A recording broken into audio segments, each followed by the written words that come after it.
ચૈતર આયો ગાડીઓ ગોમ હોમી વળવા મોડી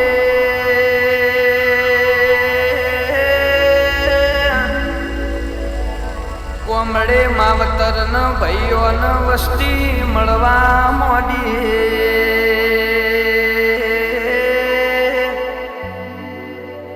12મોથી 11 મારા એક ચૈતર મહિનો તારો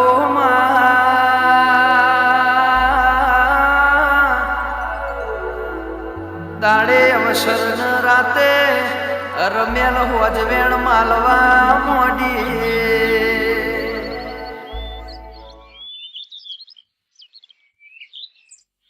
હો સમય સુખ જોઈને આવે માણસો મુખ જોઈને આવે તો દુઃખ જોઈને આવે ભીતર ભૂખ જોઈને આવે જગથી હારી બેઠા અમે તું આખરી ઉમેર માં સિવાય કોણ પૂરી કરે છોરો ને જી લેબોજ જોડે ગોગો પાલો દરવાળા વાહતા ભગત મળે ભડિયા ભાયક વાળા મોહન ભુવાજીની તું મોહ મૂડીને માયા હરગોવન ભુવાજીને હરખે મળવાયા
બીજું કે કેવું ચાલે તાર સિટી?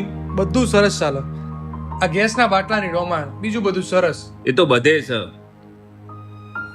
તું આવ્યો છી તો આ પ્રસંગ પતાઈને જ ઘેર જજે. શું કીધું? પ્રસંગ પતાઈને જ ઘેર જઈએ, પણ આપણા અવસરની તૈયારી એટલે પહોંચી.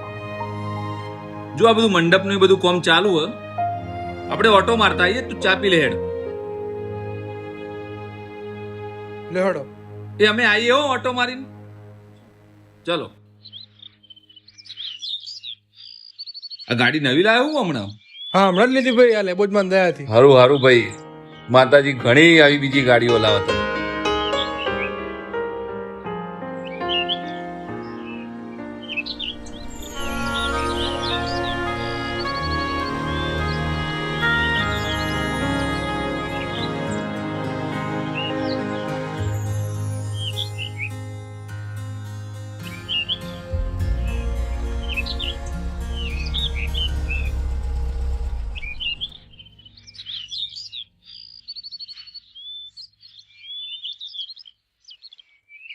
જો દેખાય બધું આપણી યજ્ઞશાળા, હવન ને બધું હોય થવાનું, અને આ બધું મંડપ ને બધું છે અહીંયા રાસ ગરબા, અને બાકી બીજા જે બધા મહેમાન ફરુણા આવવા ને એ બધી વ્યવસ્થા હોય રાખેલી. સરસ વ્યવસ્થા તો બધી સરસ કરી, પણ આ ગરમી બહુ છે એટલે બધી વ્યવસ્થા કરવી પડશે ને. આ તમારા જેવા વીઆઈપી મહેમાનો માટે રાખી જાઓ બધી કુલરની બધી વ્યવસ્થા. બાકી અમારે તો ગામડાવાળા માટે કુલર ગણો કે એસી ગણો, એ અમારો આ લેબડો. સાચી વાત એ ગોડા અચમ તોડ્યું. તને ખબર હોમાં આપણી કુળદેવીનો વાહો હોય લેબોજમાંનો? તને પેલી વાર્તા નહીં ખબર લખા જેઠીની? ઓભળ.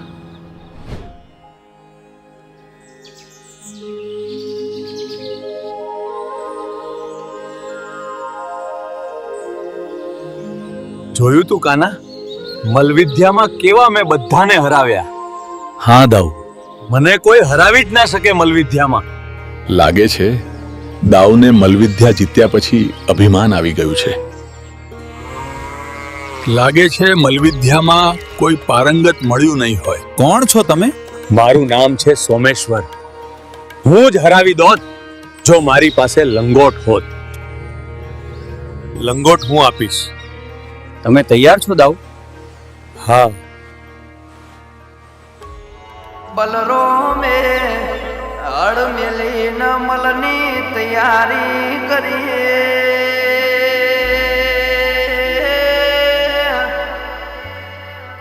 સોમેશ્વરે લંગોટ પહેરીને કુસ્તીની તૈયારી કરીએ.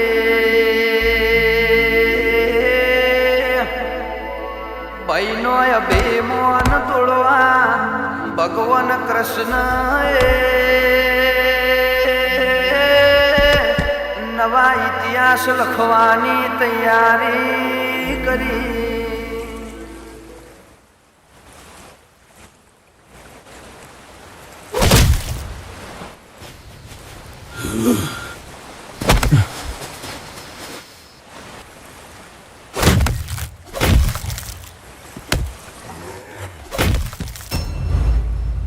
બસ કરો સોમેશ્વર, હું હારી ગયો.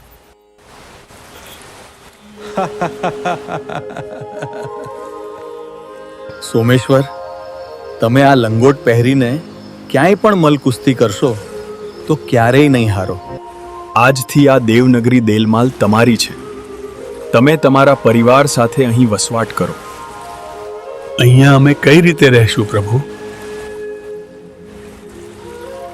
આ મોઢેશ્વરી માતંકી માતાજી તમારું રક્ષણ કરશે. સોમેશ્વરજી ગામમાં રહેવા આવી ગયા? હા, આવી ગયા. પણ થોડા ટાઈમ પછી અહીંયા દુકાળ પડે એટલે ગામના બધા અહીંયાથી બહાર નીકળવા માંડ્યા.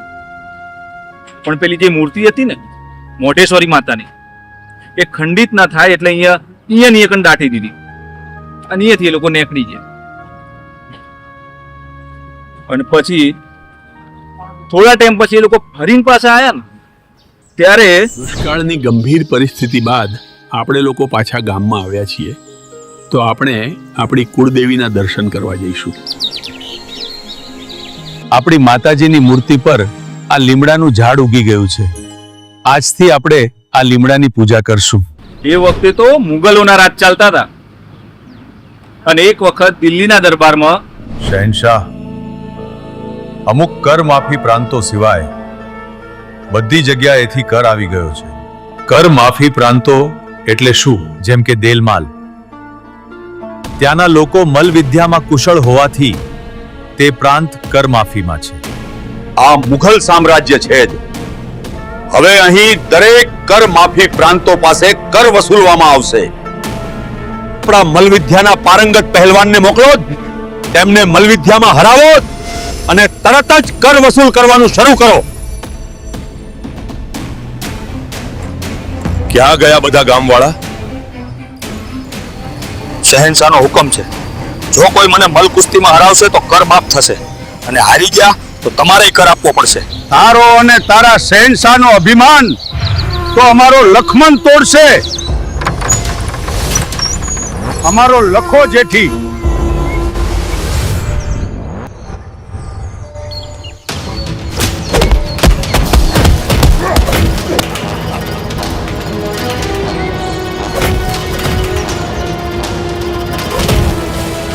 શહેનશાહ, લખમણ જેઠી નામના પહેલવાને આપણા પહેલવાનને હરાવી દીધો.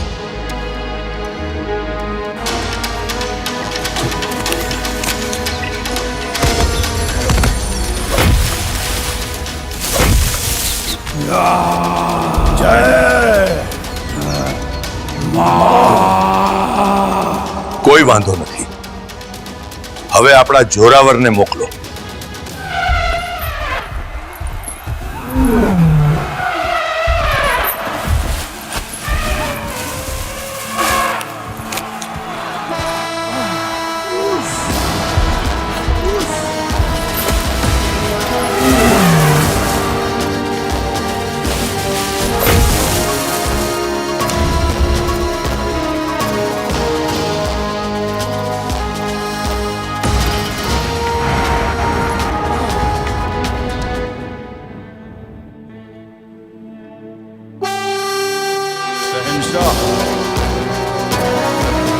જોરાવર પણ હારી ગયો.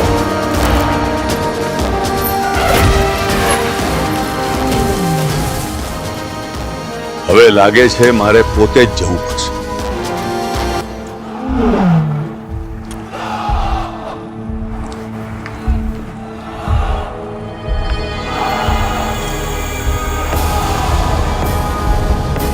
તમારામાંથી લખમન કોણ છે?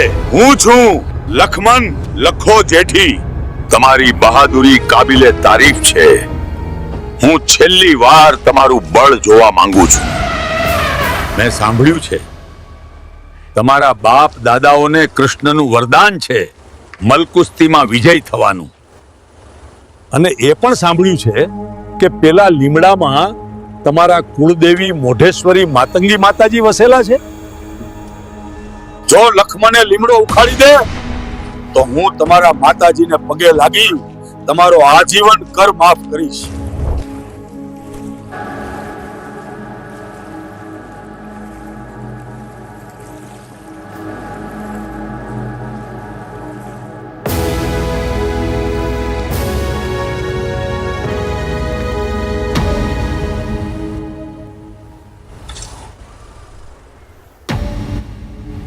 લખમન, કાલે સવારે મારું નામ લઈને લીમડો ઉખાડજે.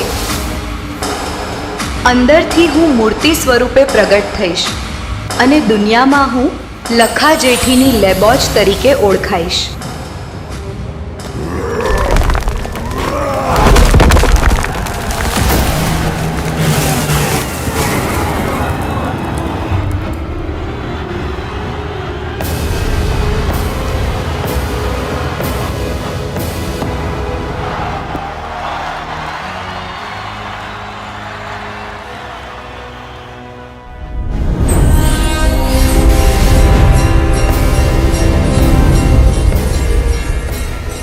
અચ્છા, એટલે આપણાથી લીમડો ન તોડાય ને? હા,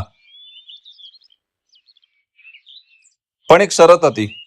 માતાજીએ કીધું તું કે અલે બે ભાઈ હું કરો? હેડો હેડો, બહુ કોમ પડ્યું. એ હા આયા. હજુ ઘણું કોમ બાકી છે હજુ મારે.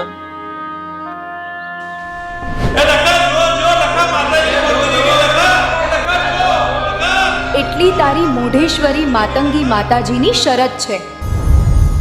પાછું વળીને જોતો નહીં. એ લખા જેઠી લે બળો ઉખાડ્યો લે ભોજમાં, પાષણ લમણો વાળ્યો રે લો. એ ઇતિહાસ મોકળા પાડ્યા લે ભોજમાં, લખા જેઠી ની લે ભોજ કેવરાયા